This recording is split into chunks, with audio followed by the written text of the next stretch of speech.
Today, we're gonna talk about how to prepare, select, form and pair your breeding pairs for the upcoming breeding season. But before, you really want to make sure all your pigeons are actually ready for it. I guess the whole thing starts pretty simply, with a proper rest period. And yeah, that rest is especially important for pigeons that have been exhibited before. Those birds, they've been through a lot. During that rest period, you also give all pigeons a thorough treatment. We're talking medication against things like parotid and trichomoniasis, but also parasites, worms, lice, the whole list. Without it, well, oh boy, you're basically inviting trouble later on. After the treatment, we come to what is, I think, maybe the most important part of the whole process. And that's the selection of your breeding pigeons. That selection has two very clear goals. First of all, you want to reduce numbers. Simply because an overcrowded loft is, well, kind of asking for problems. Stress, diseases, unrest, you name it. Fewer pigeons means less stress, and that's always better. Makes sense, right? But the second goal? That's at least as important. You want to keep the pigeons you truly believe will give you good breeding results. And here's the key thing. Listen carefully. That decision should not be based only on exhibition value. It's not about, oh wow, how beautiful was he at the show? Nah. It's about breeding value. What can this bird actually pass on? Let your own experience guide you here. What have you already bred from this pigeon? What came out of it? And then, of course, look at the ancestry. What's behind that bird? And very important, what results has that line already produced in the past? If you've ever visited a real top breeder, you probably recognize this moment. You walk into the loft, and suddenly you see a pigeon that makes you think, huh? I would have gotten rid of that one ages ago. Faults, defects, the whole package. And yet, there he is. Well, trust me, that's almost never by accident. Usually that bird carries one very specific trait that, when combined with the right partner, has already produced outstanding results. Oh right, that's why he's still there. Now, pigeons with clearly disqualifying faults, yeah, they simply don't belong in breeding. We're talking crooked or split tails, open backs, obvious skeletal abnormalities. That's just a no-go. But, and I do want to nuance this, a curved breastbone isn't automatically a reason to eliminate a bird. That really depends on the entire picture. A curved breastbone is often a result of a lack of vitamins and minerals during the first few weeks. It doesn't mean that this is genetically determined. One thing is absolutely clear, though, unhealthy pigeons don't belong in the loft. Period. That said, and this is important, you can only be strict if you actually have enough alternatives. If you don't, well, sometimes you have to row with the oars you have. Not ideal, but hey, that's reality sometimes. For unhealthy pigeons, you must first do everything possible. Proper treatments against diseases, ailments, definitely deworming, and especially treatment against trichomoniasis. Don't skip that. Birds that constantly live kind of on the edge of illness? Yeah, they don't belong in breeding. That might sound harsh, but honestly, it's true. Then there's also that gray zone, pigeons with weak vitality. Sort of borderline. Only if such a bird is truly top quality, and has already proven exceptional breeding value would I even consider giving it another chance. In all other cases, you really have to ask yourself, what's the smarter move here? Because look, it's better to breed youngsters from a slightly less impressive but vital pair than to get no youngsters at all from a potentially great but weak couple. And if you do decide to breed with a less vital bird, pair it with a young, very vital pigeon. Preferably even a crossbred one. That helps, for sure. Once that first basic selection is done, and you've got enough good birds left, then the real fun starts. Now you begin composing pairs with a clear goal in mind.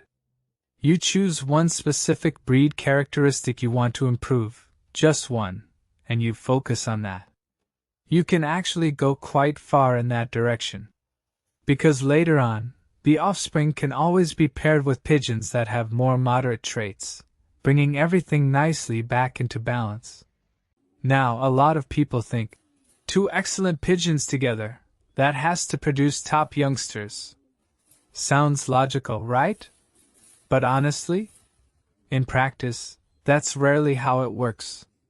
What you see much more often is that top pigeons come from parents who each had a few very strong, pronounced characteristics. That combination tends to work way better. One of those cases where you think, oh yeah, you really have to see it to believe it. Genetics tells us that traits can be dominant, recessive, or something in between, intermediate, we call it. So the youngsters usually end up somewhere between both parents. Simple example, long legs crossed with short legs. You'll probably get medium-length legs. That's how it goes. We also know it's best to breed with breeding pure birds. Those are pigeons where what you see on the outside actually matches the genetic package inside. That reduces unpleasant surprises. Nobody wants that. The only way to work exclusively with breeding pure pigeons is through inbreeding. But yeah, oh dear, there's a flip side. Bad genes get fixed too. That's why it's smart to pair strongly inbred birds, especially those that really excel in certain traits, with fresh blood. That way you keep vitality while still building a strong line. That's the art of it, really. Age always matters when composing pairs. If possible, pair an old cock with a young hen, and a young cock with an old hen. That combination tends to work best. You'll notice it during brooding, and especially when raising the youngsters. To start a breeding season properly, fertile hens are absolutely crucial. So avoid using hens that are too young. Especially in larger breeds, it's wise to wait until hens are at least 8 to 10 months old. Patience here? Oh yeah, it pays off. Now we get to the practical side. How do you actually bring these pairs together? You start by locking up the cocks without partners in the breeding loft. Preferably in the early evening, after feeding. Even better, feed them directly in the breeding loft. A full crop makes cocks calmer and helps them settle in faster. Provide water, by the way. Their need for water is greater than for food. During this period, you can freely give a strong feed, supplemented with things like hemp seed. Older cocks usually feel at home almost immediately.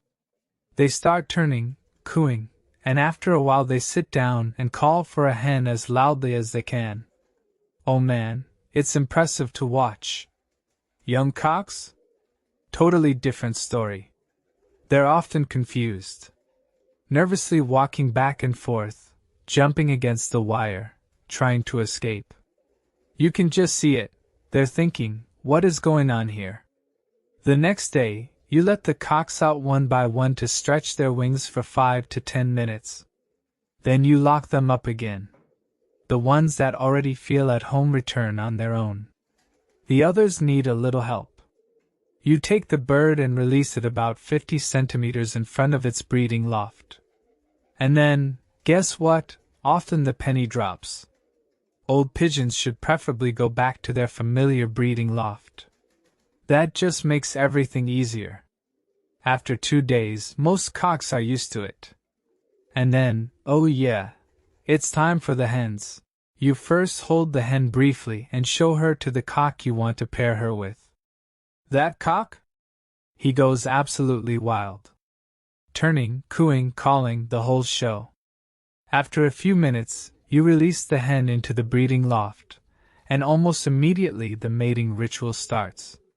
The cock follows her with puffed crop, loud cooing, often dragging his tail. Then he sits in a corner and calls her. Both birds nod their heads constantly. If the hen is willing, she jumps toward him, and not much later they're paired. Once all pairs are formed like this, you let them out one by one to fly briefly, eat, maybe mate again. Then lock them up and move on to the next pair. 2 days later, several pairs can go out together. Another 2 days after that, all pairs can go out at once. From that point on, most pairs are fully formed and completely at home in their breeding loft. The pigeons that aren't there yet? You simply lock them up again, as long as needed, until they finally say, "Oh well, okay, this is my place." And that's really it. That's the art of composing breeding pairs. It's about making choices, having patience, and, most of all, observing closely. Did you find this interesting? Then be sure to leave a like and subscribe for more videos about our special pigeon breeds. Thank you for watching, and see you next time.